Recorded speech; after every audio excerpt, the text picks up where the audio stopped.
Hello welcome friend to my YouTube channel Kartik IT में आप सबका स्वागत है। और आज हम वापस नया टॉपिक लेके आए हैं आपके जो रेक्टिफायर से रिलेटेड है टॉपिक। जो रेक्टिफायर को किस तरह से बनता है और आप डायोड की तरफ से किस तरह से रेक्टिफायर बना सकते हैं और रेक्टिफायर किस तरह से काम करता है। तो रेक्टिफायर के टॉपिक के ऊपर हम काम कर रहे हैं। तो रेक्टिफायर जो होते हैं वो आपके रेक्टिफायर का जो काम होता है वो काम होता है एसी सप्लाई को क्या करता है, जो डीसी में कन्वर्ट करता है वो आपके रेक्टिफायर कहलाता है। जो एसी सप्लाई को डीसी में कन्वर्ट कर दे वो आपके रेक्टिफायर कहलाते हैं, और जो डीसी को एसी में कन्वर्ट कर दे वो आपके कहलाते हैं इन्वर्टर। क्या कहलाता है? इन्वर्टर। और यहाँ पे ये जो करते हैं रेक्टिफायर, ठीक है। तो ये रेक्टिफायर आपके जो है ये है जो एसी को डीसी में कन्वर्ट कर दे वो रेक्टिफायर, डीसी को एसी। तो आज हम रेक्टिफायर टॉपिक के ऊपर लेंगे कि भाई रेक्टिफायर कितने प्रकार के होते हैं, किस तरह से बढ़ाए जा सकते हैं। तो पहले रेक्टिफायर आता है कि रेक्टिफायर कितने प्रकार के होते हैं। तो रेक्टिफायर आपके पास में आते हैं तो दो प्रकार के, हाफ वेव और फुल वेव। दो तरह के रेक्टिफायर होते हैं आपके, होता है हाफ वेव और फुल वेव। जैसे नाम से पता चल रहा है एक हाफ वेव है और एक फुल वेव है। एसी के अंदर जैसे अपन बात करते हैं तो एसी जो है वो आपके एक साइन वेव के रूप में चलती है आपके। ये इस तरह से एसी का परफॉर्म होता है और इस तरह से एसी आपके पॉजिटिव नेगेटिव होते हुए ट्रेवल करते हैं। हाफ वेव रेक्टिफायर में जो क्या होता है वो इसके हाफ पार्ट को इसको रेक्टिफाई कर पाता है डीसी के अंदर, इसलिए उसे हाफ वेव रेक्टिफायर कहते हैं। और जो फुल वेव रेक्टिफायर है वो उसके पूरे वेव फॉर्म को रेक्टिफाई कर देता है डीसी के अंदर, इसलिए उसे फुल वेव रेक्टिफायर कहते हैं। Half wave base rectifier, full wave rectifier. Full wave rectifier आपके दो तरीके और वापस आ जाते हैं। एक हो जाता है आपका सेंटर टेप, दूसरा आपका आ जाता है ब्रिज।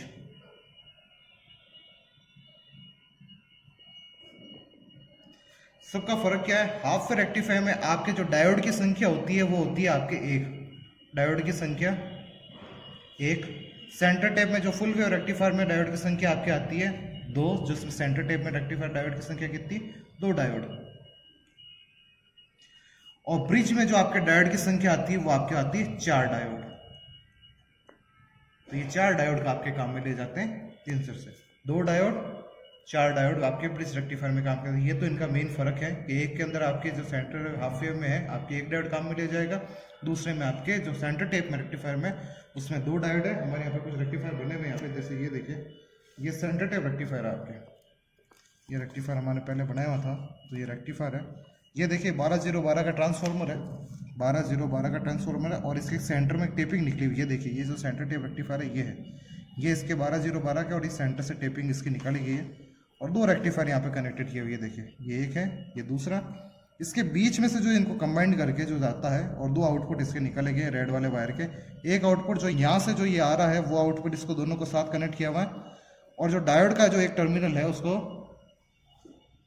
डायोड का जो टर्मिनल है वो यहाँ से कनेक्ट कर दिया गया है, तो ये यहाँ से आ रहा है। तो डायोड का जो टर्मिनल है इन दोनों डायोड को एक साथ कनेक्ट कर दिया। वो अभी सर्किट डायग्राम समझते हैं। तो ये हमारे पास एक जाट है जो सेंटर टेप रेक्टिफायर है। ऐसा ही हमारे पास एक ब्रिज रेक्टिफायर भी बना हुआ पड़ा है, ये देखिए ब्रिज रेक्टिफायर है। तो ये जो है ये रेक्टिफायर हमारे पास ये ब्रिज रेक्टिफायर है। आज हम इसकी वर्किंग भी समझेंगे और इसको बनाना भी समझेंगे, ये किस तरह से रेक्टिफायर है जो बनाया जाता है। रेक्टिफायर इसके साथ में बनाया जाता है में।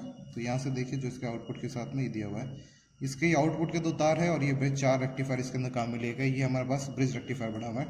तो हमारे पास फुल वेव रेक्टिफायर बने हुए हैं, हाफ वेव रेक्टिफायर नहीं बनाया गया क्योंकि हाफ वेव रेक्टिफायर ज़्यादातर यूज काम में नहीं लिया जाता है, ज़्यादातर फुल वेव रेक्टिफायर ही काम में लिए जाते हैं।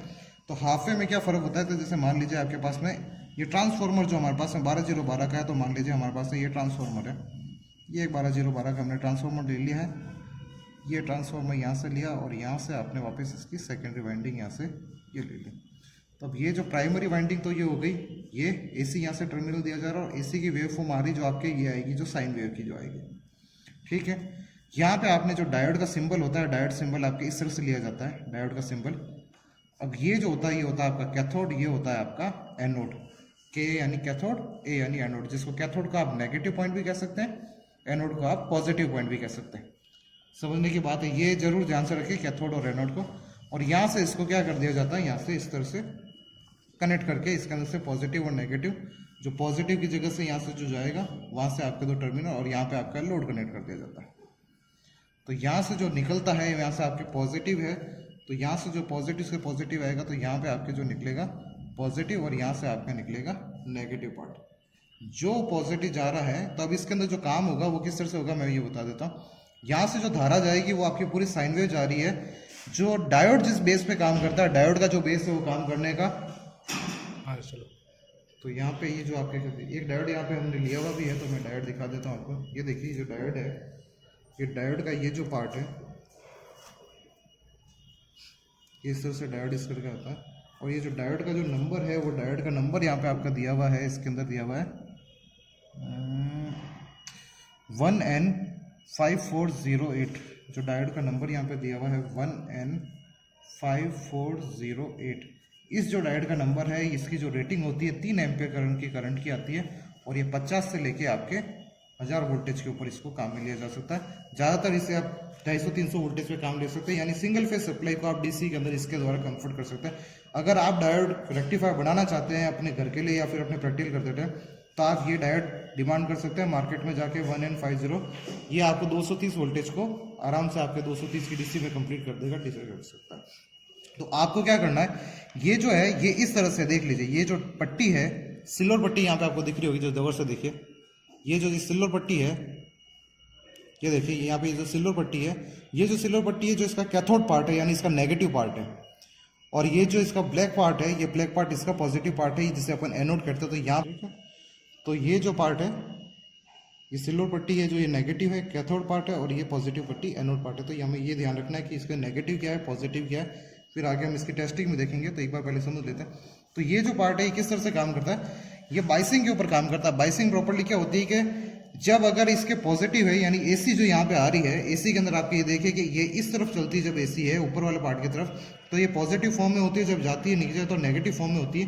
तो जब इसके पॉजिटिव पार्ट को जब पॉजिटिव सप्लाई मिलती है और नेगेटिव पार्ट को जब नेगेटिव, तब ये बाइसिंग के यहाँ पे काम करता है, ये डायोड तब काम करता है। जैसे यहाँ पे पॉजिटिव पार्ट है, पॉजिटिव निकलेगा तो ये क्या आएगा, इस पॉजिटिव पार्ट में निकलेगा, तो ये तो इसको जाने दे देगा पॉजिटिव पार्ट को।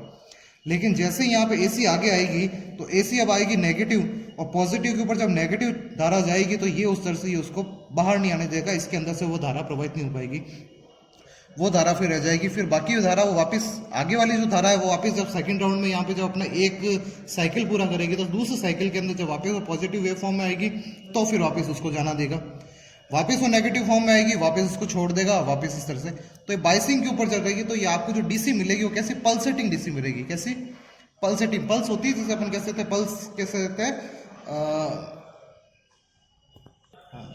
यानी पल्सेटिंग, यानी ये वेव फॉर्म कम ज़्यादा होने वाली है इसके अंदर। ये आपको प्योरली डीसी नहीं मिलेगी, प्योर डीसी नहीं मिलती। और जो डीसी की जो मात्रा है, हमें उसे जो एसी डीसी मिल रही है जो हमें, वो एसी के मुकाबले हमें आधी मिलेगी, क्योंकि आधा जो चक्कर है वो इसके अंदर आपको फॉरवर्ड बाइसिंग नहीं हो पाता, तो आधे चक्कर को वो इसके अंदर वापस डीसी में कन्वर्ट नहीं करती। तो इसलिए इसे जो कहते हैं हाफ वेव रेक्टिफायर कहते हैं, जैसे नाम से पता है कि हाफ वेव, आधे वेव फॉर्म को ये रेक्टिफाई कर पाता है, इसलिए इसे हाफ वेव रेक्टिफायर कहते हैं। फुल वेव रेक्टिफायर की बात करते हैं, तो फुल वेव रेक्टिफायर में सेम आपके ये ट्रांसफार्मर है, ट्रांसफार्मर ले लेते हैं, एक बार वापस बना देते हैं। यहाँ से आपने इसको वापस ट्रांसफार्मर ले लिया, और ये आपके स्टेप डाउन ट्रांसफार्मर है, ये यहाँ से आपने लिया। अब यहाँ पे जो फुल वेव में होता है आपके क्या है, 2 डायोड आपके यहाँ पे काम में लेना है, ये आपके 2 डायोड काम में लेना है। यहाँ पे आपने इसको क्या कर देना है, कंबाइन कर देना है। और यहाँ से जो इसको यहाँ से आप एक सेंटर टेप पे निकाल दी जाती है, जिसे अपन सेंटर टेप कहते हैं। यहाँ से आप लेके इसको ये लिया, और यहाँ से इसका कंबाइंड का एक कनेक्शन यहाँ से निकल जाता है, और वो यहाँ पे आपके लोड में कनेक्ट हो जाता है। ये आपके यहाँ पे आप लोड कनेक्ट कर सकते हैं किसी भी तरह का। जब यहाँ से ये देखिए, तो ये जो निकलेगा वो यहाँ से क्या होगा, यहाँ से तो आपकी जो पॉजिटिव निकला, यहाँ से नेगेटिव है, यहाँ से पॉजिटिव, यहाँ से नेगेटिव। तो नेगेटिव जहाँ से निकलेगा वहाँ से वापस क्या हो जाएगा, यहाँ पे पॉजिटिव, और यहाँ से आगे से जाके वापस आपके क्या निकलेगा, नेगेटिव यहाँ से।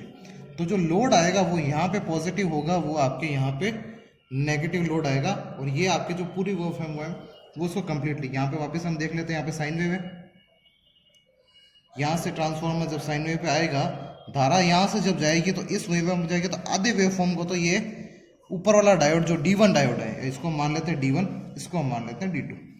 तो जो ऊपर वाला वेव फॉर्म है वो आधे वेव फॉर्म को तो इसको कर देगा, आधे को पास होने देगा। जब धारा वापस घूमती हुई यहाँ से जाएगी नेगेटिव वेव फॉर्म के, जब आधे में जाएगी, तो D2 जो क्या करेगा, जो D2 का काम है वो D2 यहाँ से इसके आधे वेव फॉर्म को नहीं जाने देगा, जो नेगेटिव वेव फॉर्म है वो उसको वापस ऊपर वाले को कर देगा। और पॉजिटिव वाला जो धारा है वो उसको नहीं करेगा। तो D1 का तो ये काम करेगा, D2 का ये काम करेगा, फिर वापस यहाँ पे आएगा तो वापस D2 का ये काम हो चुका है, यहाँ पे ये वापस D1 वापस काम करेगा। तो जो हमें जो कंबाइंड रूप से जो AC मिलेगी, वो कंबाइंड रूप से जो हमें DC मिलेगी, जो रेक्टिफाइड DC मिलेगी, वो इस तरह से होगी आपके, ये इस तरह से। तो कंबाइंड रूप से जो हमें DC मिल रही है वो ये इस तरह से मिलेगी, और जिसे हम कह सकते हैं पल्सेटिंग DC। कैसी DC होंगी ये? Pulsating DC। हमें ये हमेशा ध्यान रखना है कि रेक्टिफायर से जो हमें जो DC मिलेगी, पल्सेटिंग DC मिलेगी। अगर आपको यहाँ पे DC की और प्योर वेवफॉर्म चाहिए तो प्योर वेवफॉर्म के लिए आपको कैपेसिटर कनेक्ट करना पड़ेगा, कैपेसिटर यहाँ पे कनेक्ट करना पड़ेगा। कैपेसिटर की प्रॉपर्टी होती है कि धारा के परिवर्तन का विरोध करता है, क्योंकि यहाँ पे ये देखिए धारा का जो परिवर्तन हो रहा है, बार बार कहीं ना कहीं धारा परिवर्तित हो रही है, पल्सेटिंग में आए। तो ये पल्स को है, जो कैपेसिटर उस पल्स फॉर्म को क्या करेगा, थोड़ा प्योरीफाई करने की कोशिश करेगा। तो यहाँ पे आप अपने जिस रेटिंग के आपके डायोड या जिस कैपेसिटी, उस हिसाब से आप कैपेसिटर है तो यहाँ पे कैपेसिटर कनेक्ट कर सकते हैं। मान लीजिए कि आपके हमारे पास एक कैपेसिटर भी है, तो ये आपके 2 माइक्रोफेड 4 माइक्रोफेड के जो भी कैपेसिटर है, ये कैपेसिटर है, तो इस कैपेसिटर को आपको यहाँ पे इस तरह से लगा देना है। जैसे ये कैपेसिटर है, इसी सर्किट में कैपेसिटर इस तरह से यहाँ लग जाएगा। तो ये कैपेसिटर क्या करेगा, आपके DC फॉर्म को पल्सेटिंग करने का काम करेगा, पल्स को करने का काम करेगा, और इसको प्योरीफाई करने का काम करेगा। और अब आते हैं हमारे ब्रिज रेक्टिफायर के ऊपर। 2 रेक्टिफायर हम कर चुके हैं, और ब्रिज रेक्टिफायर किस तरह से काम करता है वो देखिए। ब्रिज रेक्टिफायर में बिल्कुल सरल है, ज़्यादा कुछ नहीं करना है। आपको 4 डायोड इस तरह से कनेक्ट करने हैं कि चारों एक दूसरे के, तो ये ब्रिज रेक्टिफायर में आपको क्या करना है, वही हमें एक स्टेप डाउन ट्रांसफार्मर लेना है, 12 वोल्ट का ले लीजिए या 24 का ले लीजिए, 12012 का, और यहाँ पे आपको वही स्टेप डाउन ट्रांसफार्मर। इसमें आपको क्या करना है, यहाँ पे जो आपको है सिंपल सा है कि आपको जो 4 डायोड इस तरह से लगाने हैं कि वो एक दूसरे से, अब 4 डायोड आप किसी भी तरह से लगा सकते हैं, आपके डायग्राम में किसी तरह से हो सकता है। ये इस तरह से आपने मान लीजिए कि डायग्राम, ये 4 डायोड लगा दिए। चारों डायोड आपके इस तरह से होने चाहिए कि ये एक दूसरे के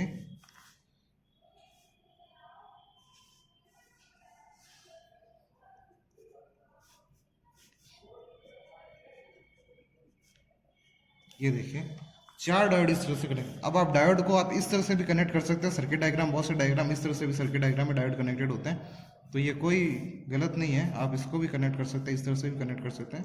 दोनों का तरीका अलग अलग है। ज़्यादातर डायग्राम में आपके इस चौकड़ी के रूप में डायग्राम को कनेक्ट किया होता है, आप इस तरह से भी कनेक्ट कर सकते हैं। ये डायग्राम भी आपका सही है। सवाल आपको क्या है, ध्यान रखने बात ये है कि आपको जो इसकी सप्लाई देनी है, असमान टर्मिनल, जहाँ पे असमान टर्मिनल है वहाँ पे तो आपको इसकी AC की सप्लाई देनी है, और समान टर्मिनल पे आपको DC की सप्लाई देनी है। जैसे यहाँ पे ये देखिए, यहाँ पे ये पॉजिटिव हो गया, एंड सॉरी कैथोड है यहाँ पे, तो ये negative positive negative positive negative positive और नेगेटिव और पॉजिटिव।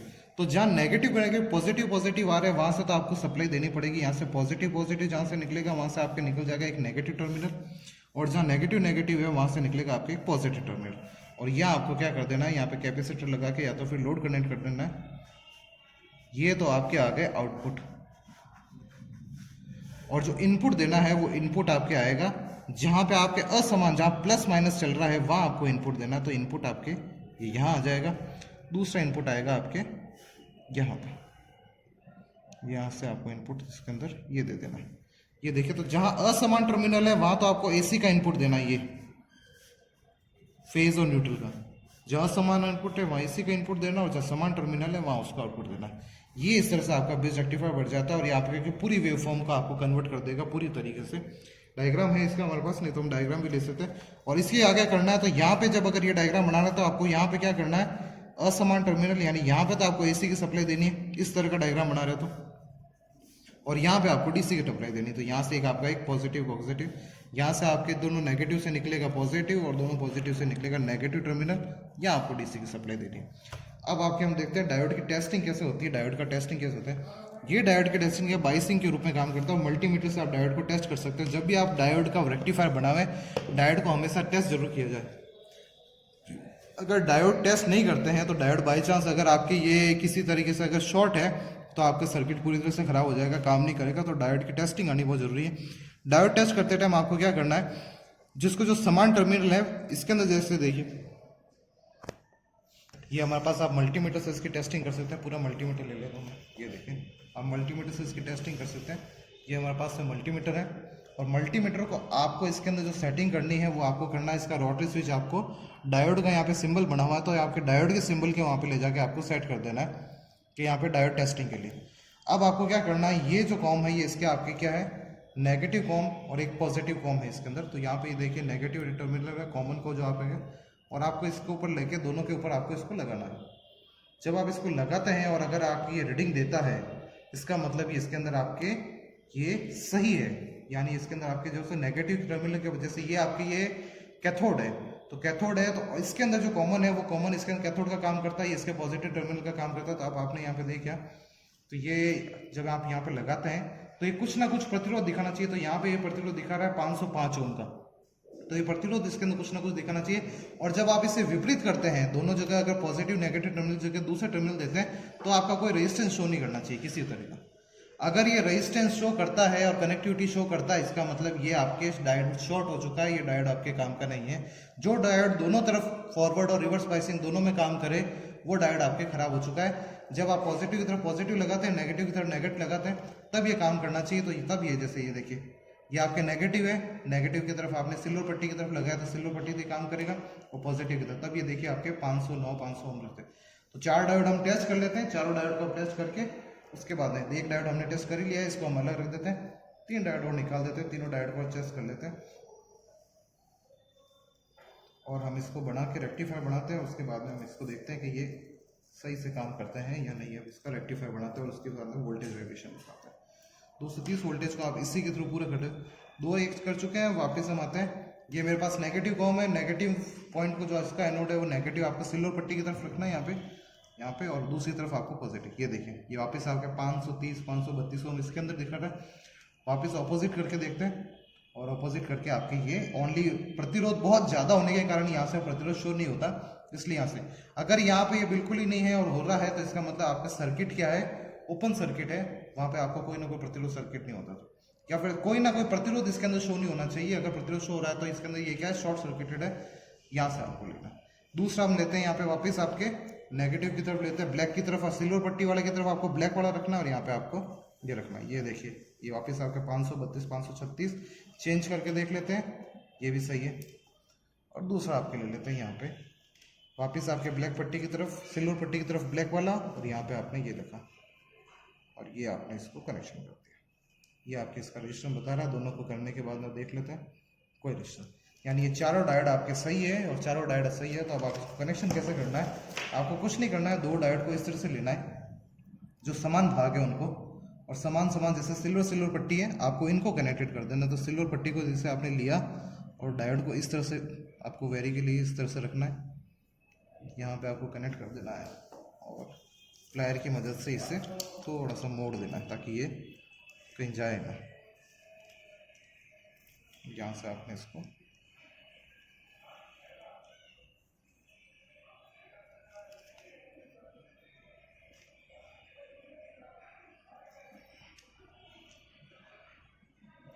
ठीक है, ये यहाँ से हमने इसको मोड़ दिया, ये यहाँ से कहीं नहीं जाएगा। वापस इसके अंदर आपने एक तरफ सिल्वर से कर दिया, तो एक तरफ आपको इसको ब्लैक से कर देना है और ब्लैक वाले को इसको क्रॉस कर देना है।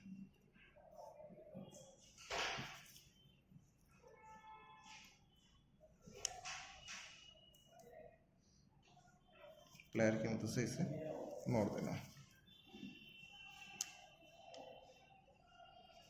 और ये देखिए, ये इससे मोड़ दिया वापस, यहाँ से दोनों जगह हो गए। अब आपके ये देखिए, ये जो बनेगा इस तरह से, यहाँ पे आपको देखिए वापस आपके इसी तरह से शेप बन जाएगा, बिल्कुल किसी को आपको कुछ नहीं करना है। अब ये जो दोनों तरफ है, उस तरफ आपको क्या करना है, आप चाहे तो सोल्डरिंग भी कर सकते हैं, लेकिन मोड़ना आसान है, मैंने मोड़ दिया इसलिए। और हाथों हाथ यहाँ से इसको वापस इसको यहाँ से पकड़ा आपने इसमें, और यहाँ पे इसको आपको वापस दोनों अपोजिट सिरप आगे होंगे। देखिए आपके पास एक तरफ सिल्वर है, एक तरफ ब्लैक है, एक तरफ सिल्वर, एक तरफ ब्लैक है। यहाँ पे भी आपके देखिए ब्लैक पट्टी है, यहाँ सिल्वर पट्टी है, नीचे देखिए यहाँ पे सिल्वर पट्टी है और यहाँ पे ब्लैक है। ये चारों इस तरह से ज्वाइंट हो जाएंगे आपके। और ये देखिए, अभी हम इसको हाथों हाथ वापस आपको बता देंगे बहुत से डीसी वोल्टेज आपके चेक करके भी। ये आपके यहाँ से इसको इस तरह से मोड़ देना है, यहाँ से मोड़ दिया, जोड़ दिया इस तरह से। तो दो तरफ देखिए आपके यहाँ पे देखिए, गौर से अगर देखेंगे तो यहाँ पे आपके सिल्वर पट्टी आ गई है दोनों तरफ, और एक तरफ दोनों तरफ आपके ब्लैक पट्टी आ रही है, और एक तरफ आपके सिल्वर और ब्लैक का इसका कॉम्बिनेशन है।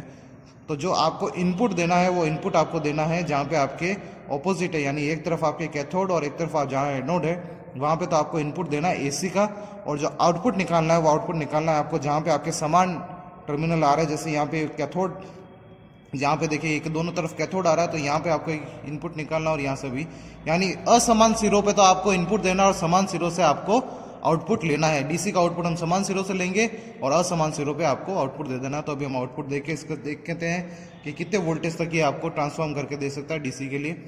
तो यहाँ से हम आपको इसके अंदर तार जोड़ देते हैं, और मेरे पास एक ऑटो ट्रांसफार्मर है, तो ऑटो ट्रांसफार्मर के हम देखेंगे कि कितने वोल्टेज तक यहाँ पे ये काम कर पाएगा। हम एक धीरे धीरे वोल्टेज को बढ़ाएंगे और कितने वोल्टेज ये डीसी के ऊपर ही कर सकता है। चलिए फिर हम इसको शुरू करते हैं। डीसी के ऊपर सेट कर चुके हैं, ये वोल्टेज है जो डीसी के ऊपर सेट कर चुके हैं 200 वोल्टेज के ऊपर मैंने सेट किया है। यहाँ पे देखिए 200 वोल्टेज के ऊपर सेट किया है। अगर आप 200 से ज़्यादा वोल्टेज है तो आप यहाँ पे डायोड, बड़ी साइज़ का डायोड ले सकते हैं, बड़ी साइज़ के डायोड का आप यहाँ पे काम में ले सकते हैं। मैं अभी एक बार 200 वोल्टेज को रेक्टिफाई करने की कोशिश करता हूँ। और यहाँ पे आप देखिए मैंने 10 वोल्टेज अभी इसके अंदर रखे हैं, मैं ऑटो ट्रांसफार्मर 10 वोल्टेज के आसपास पे रखा हुआ है। तो ये देखिए डीसी आउटपुट जो देता है, ये देखिए जब आप इसको रखेंगे कि जिसकी जो ये नेगेटिव सिरे ये मिलके आपको पॉजिटिव देंगे, और जो पॉजिटिव सिरे वो मिलके आपको नेगेटिव देंगे, तब देखिए यहाँ पे आपके 9.6 वोल्टेज है। यही अगर आप टर्मिनल का उल्टा कर देते हैं, यानी नेगेटिव जगह पॉजिटिव लगा देंगे, पॉजिटिव जगह नेगेटिव, तो आपके आगे देखिए मल्टीमीटर में नेगेटिव का निशान दिखाता है, यानी आपने जो टर्मिनल जोड़े हुए हैं वो गलत टर्मिनल जोड़े हुए हैं। इसलिए आपको जब भी डीसी सप्लाई काम में ले, आपको हमेशा ध्यान रखना है कि हम समान सिरे जोड़े, पॉजिटिव की तरफ पॉजिटिव और नेगेटिव की तरफ नेगेटिव जोड़े, कनेक्शन करते थे। और अब हम धीरे धीरे वोल्टेज को बढ़ाते हैं। अब ये देखिए यहाँ पे 10 वोल्टेज है, और अब इस वोल्टेज को एक बार एक्सपेंड करते हैं थोड़ा सा। अब देखिए यहाँ पे वोल्टेज कितना आ रहा है, आपके 78 वोल्टेज आ रहे हैं, और मैं भी इसको थोड़े वोल्टेज और बढ़ाता हूँ इसके यहाँ पे। ये 125 वोल्टेज के ऊपर काम कर रहा है डीसी के ऊपर, डीसी 175 वोल्टेज आ रहे हैं, ये देखिए अभी आपके, और वोल्टेज और बढ़ाते हैं अभी हम। और अब यहाँ पे हम बात कर रहे हैं 160-150 वोल्टेज। तो ये जो डायोड का ये कॉम्बिनेशन है, ये आपके लगभग 200 वोल्टेज तक आपके आराम से काम कर सकता है। ये मैं देखना चाहता हूँ इसके अंदर। और ये देखिए 191, और 200 वोल्टेज से ज़्यादा देंगे तो 200 वोल्टेज से ज़्यादा के ऊपर भी मेरे ख्याल से काम करना चाहिए। तो ये देखिए अभी एक बार इसको 230 वोल्टेज को भी रेक्टिफाई करके दिखा रहा है। अच्छा, ये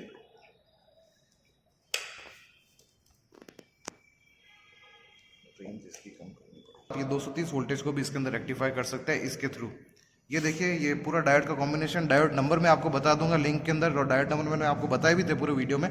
तो ये 230 वोल्टेज आपके पूरे रखते हैं। अगर आपके अंदर धारा कैपेसिटी ज़्यादा है, एम्पियर कैपेसिटी ज़्यादा है, तो आप ऐसे इसी तरीके से एक एक पैरेलल और डायोड लगा सकते हैं, जिससे ये साथ में कैपेसिटी में काम कर ले। तो ये आपके पूरे 230 वोल्टेज को देखिए डीसी के अंदर सप्लाई कर रहा है। ये देखिए पूरे 230 डीसी के ऊपर मैंने डाले हुए हैं, हाई वोल्टेज के ऊपर, ये देखिए।